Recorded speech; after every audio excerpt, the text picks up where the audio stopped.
ऐसे বাড়িতে যদি তড়কা কলাই আর ডিম থাকে ভাবনা কিসের, একদম ধাবা স্টাইলে বানিয়ে ফেলো ডিম তড়কা। প্রথমেই তাওয়াতে সর্ষের তেলের মধ্যে গোটা গরম মশলা আর রসুন কুচি আদা কুচিটাকে ভালো করে ভেজে নিতে হবে।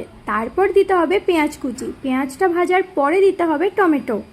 তারপর দিয়েছিলাম অল্প জিরে ধনের গুঁড়ো আর গোটা জিরে আর কাসুরি মেথি আর সুহানার চিকেন মশলাটা দিয়ে আমি ভালোভাবে আরেকবার ভেজে নিয়েছিলাম। এই সব কিছু একসাথে ভেজে নিয়ে এর মধ্যেই ডিম দিয়ে ডিমটাকেও সব কিছুর সাথে ভালোভাবে ভেজে নেব।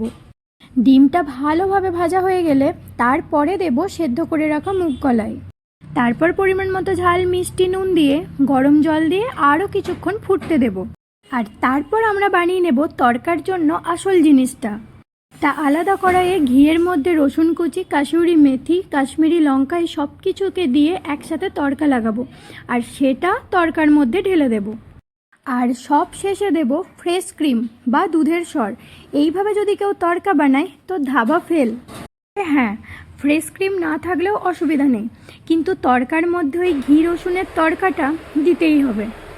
তড়কা বানানোর এই প্রসেসটা জানতাম না বলে আমি এর আগে কখনোই ভালো তড়কা বানাতে পারতাম না, কিন্তু এই প্রথমবার আমি এত ভালো তড়কা বানালাম।